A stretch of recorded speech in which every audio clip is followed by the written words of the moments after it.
모르면 놓치는 통신지원금 최대 80만 원까지 인터넷 끝판왕에서 받을 수가 있는데요. 지금 내가 받을 수 있는 통신지원금 확인만 해도 스타벅스 커피 쿠폰을 드리니까요. 고정 댓글에서 확인해보세요.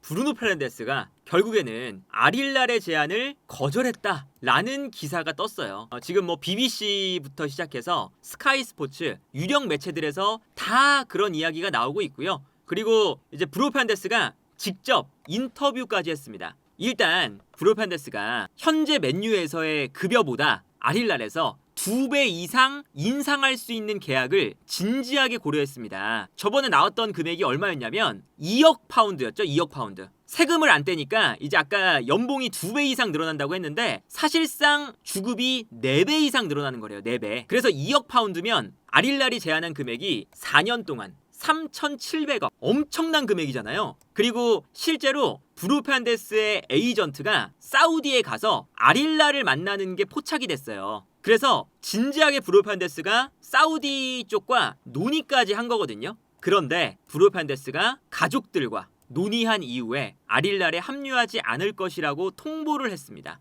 그리고 심지어 국가대표팀 경기를 지금 준비하고 있잖아요. 국가대표팀 경기 직전에 인터뷰 자리에서 본인이 직접 이야기를 했습니다. 내가 안 떠나는 이유, 맨유가 나를 팔고 싶어 하지 않는다고 했습니다. 아주 이 멘트 자체가 팬들 입장에서는 낭만이죠. 만약에 맨유도 내가 아릴날을 가고 싶다고 하면 그러면 이제 보내주겠지만 지금 당장 너를 팔아서 돈을 만들고 싶진 않다 라고 맨유가 이야기를 했다. 그리고 아모린 감독과도 이야기를 나눴는데 아모린 감독은 나에게 떠나지 말라고 이야기를 했다. 그래서 남았다. 물론 아릴날이 굉장히 흥미진진한 제안, 그러니까 아까 말했던 2억 파운드의 제안, 3,700억이라는 엄청난 제안을 했다. 그리고 심지어 아릴날에는, 그리고 사우디에는 호날두도 있고 아릴날에는 칸셀루, 후백 네베스, 포르투갈 선수들이 많기 때문에 가고 싶었다면 갔을 것이다. 특히나 칸셀루가 브루노 페르난데스랑 되게 친하대요. 그래서 칸셀루까지 있었기 때문에 고민을 많이 했는데 맨유에 대한 충성심을 더해서 나는 아직까지 가장 높은 수준에서 경기를 뛰고 싶다. 나는 메이저 대회에 출전하고 싶고 아직 내가 최정상급 플레이를 할 수 있다는 것을 알고 있다. 그렇기 때문에 나는 내가 가장 사랑하는 곳에서 사랑하는 일을 하면서 행복하게 축구를 하고 싶다. 이게 옳고 그른 그런 문제가 아니라, 좋고 나쁜 문제가 아니라 내가 축구를 대하는 시각이 이렇다. 나는 축구만 생각하고 축구에 대해 열정적이다.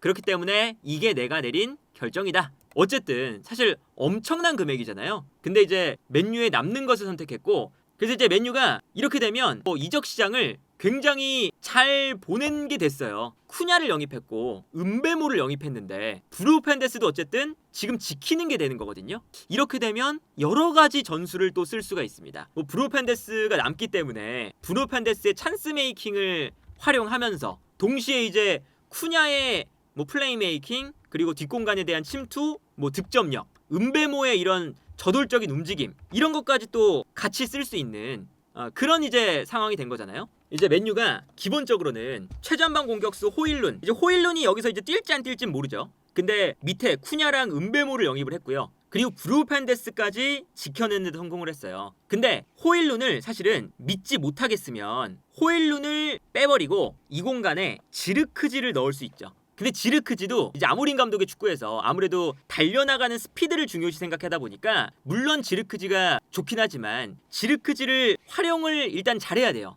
근데 지르크지를 활용할 때 좋은 패턴이 만들어질 수 있습니다. 그러니까 브루노 페르난데스를 중앙 미드필더로 쓰면 아모린 감독이 이제 어떤 방식을 하냐면 수비 라인에서 한 명이 올라와요. 이거는 스포르팅 때도 썼던 전략인데, 한 명의 선수가 올라와서 자연스럽게 미드필더처럼 움직이면 이때 브루노 페르난데스가 한 칸 올라가는 거죠. 이러면 자연스럽게 최전방 공격수 밑에 은베모, 쿠냐, 부페 3명의 선수가 놓이게 되는 거죠. 그러면 지르크지의 장점은 버텨주는 것에 장점이 있으니까 맨유가 그냥 뒤에서 지르크지에게 뻥 차주고 지르크지가 볼을 받아서 브루노 페르난데스에게 떨어뜨려줄 때 달려나가는 쿠냐와 은베모에게 패스를 공급해준다. 공격 작업 자체가 도식화가 되기가 쉬워지는 거죠. 최전방에서 버텨주고 떨어뜨려주면 브루노 페르난데스가 받아서 은베모, 쿠냐에게 찔러준다. 그리고 지르크지도 어쨌든 득점력에는 강점이 막 많은 선수는 아니잖아요. 그렇기 때문에 이렇게 브루노 페르난데스에게 볼을 떨어뜨려주는 역할, 요 정도로 쓰면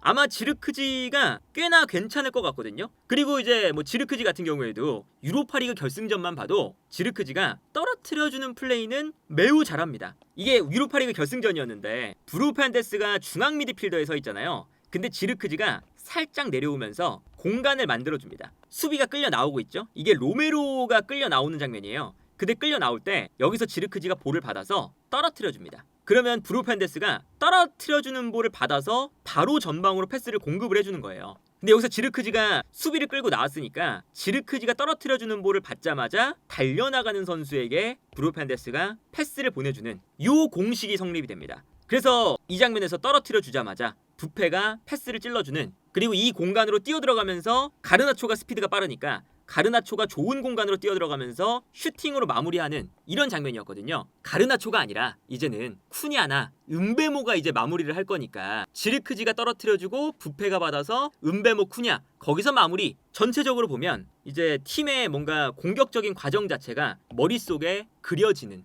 그리고 그동안 부족했었던 어쨌든 이 결정력에 대한 문제들을 옆에서 다 이제 커버를 해주니까 이렇게 되면 어느 정도 괜찮은 스쿼드가 구성이 될 거다. 그리고 이제 그 맨유가 가장 부족했던 게 결정력이잖아요. 결정력. 근데 때마침 은베모와 쿠냐가 이번 시즌 프리미어리그에서 가장 결정력이 좋았던 선수들입니다. 맨유가 이번 시즌에 골 기대값 대비 득점을 보면 마이너스 10골이에요. 마이너스 10. 엄청 안 좋죠? 프리미어리그 전체에서 두 번째로 안 좋거든요. 크리스탈 팰리스 다음으로 안 좋아요. 그런데 선수만 보면 이번 시즌에 골 기대값 대비 득점을 많이 한 선수 1등 은베모 7.7골, 그리고 3등 쿠냐 6.4골입니다. 엄청나게 골 기대값 대비 득점을 많이 했죠. 은베모와 쿠냐가. 그렇기 때문에 이 은베모와 쿠냐가 들어온다는 것은 이제 뭐 가르나초, 호일룬 이런 선수들을 안 보고 맨유가 공격을 전개할 때 득점을 많이 할 수 있다. 여기에 더해서 지르크지도 마음에 안 든다 라는 생각이 되면 이제 어떤 식으로도 이제 움직일 수 있냐면 브루노 페르난데스를 중앙 미드필더로 쓰는 게 아니라 지르크지를 빼고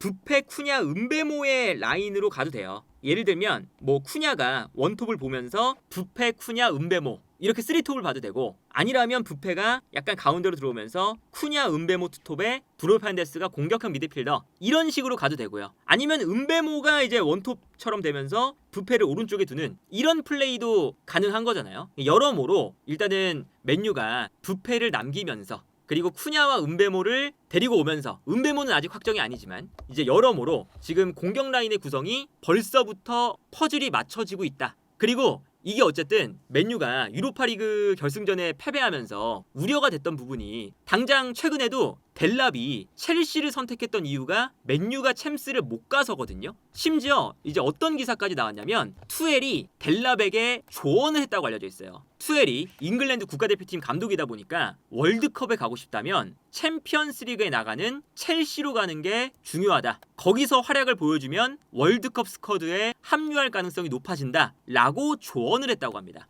그러니까 이런 챔피언스리그에 못 나가는 게 사실 팀 입장에서는 선수를 영입할 때 굉장히 어려움이 생길 수밖에 없는 포인트인 거예요. 그런데 브루노 페르난데스, 맨유가 나를 안 팔면 나는 남겠다. 쿠냐, 맨유가 챔스를 못 가도 나는 맨유 간다. 은베모, 아스날, 뉴캐슬이 동시에 노렸는데 나는 맨유에 가고 싶다. 그래서 뭔가 이제 브루노 페르난데스를 지키고 쿠냐, 은베모를 영입하는 과정에서 맨유의 아직까지는 이름값, 맨유의 위상 이런 것들이 어느 정도는 작동을 하더라. 그래서 이제 맨유가 이제 정말 안 좋은 지난 시즌을 보냈지만 다음 시즌을 준비하면서 그래도 맨유라는 이 이름값을 활용을 할 수 있기 때문에 좋은 선수를 영입하고 있고, 그러면 요 기회를 다음 시즌에는 기필코 성공을 시켜야 된다. 그래서 일단은 이적 시장 초반에 여전히 맨유의 힘이 작동한다는 것을 확인할 수 있다. 그리고 이제 브루노 페르난데스는 물론 이제 뭐 이 결정이 누가 옳다 이런 게 아니라 축구 선수로서 어마어마한 금액을 뒤로하고 맨유에서 내 꿈을 이루겠다. 이게 참 멋있어 보이는 선택이다. 충분히 박수 받을 만한 선택이 아닐까 싶습니다.